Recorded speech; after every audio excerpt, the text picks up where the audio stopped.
Hindi alarming nga tabo nga shooting incident samtang naglang sa Dueñas, Iloilo suno kay Pro-6 Director, Police Brigadier General Jack Wangki.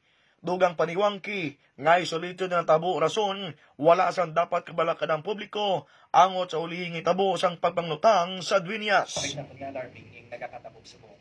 Knowing nga sa kinaligtan ng bulan ang napatay man, ginpatay man, barangay official, barangay kagawad, ex-kapitan sa Sibawan, So,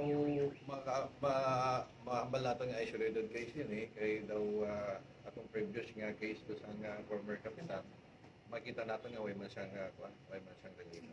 Maduduban pasado alas 10 ang aga sang Disyembre 5, sa ginpatayan kaging panglutang ang mag-asawa sa barangay Tinocuan, Dueñas, Iloilo, sakay sa ilang motorsiklo.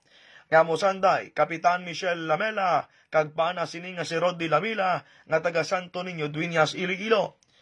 Ang bana nga si Rodney ang maigo sa iya natuko nga dughan, nawala niya pagid nga dughan, kag sa nawala niya nga kilid, samtang ang asawa nga kapitan, amo si Michelle, ang maigo man sa iya nga kilid. Giningagaw padala sa Pasig District Hospital, apang gindeklarar ang mga ini nga dead on arrival. Daan nga ligot anon sa ginpatay sa bana nga si Rodney, kag away sa politika ang pilalang sa mga ginasundan sang kapulisan. Wala naman nagatag sang time frame si General Wangki angon sa pagsulbar sang kaso, apang tingoon nila nga mahatag ang nagakaigo nga hustisya. May time frame tayo, Director, sa pag-solve ng case na ito?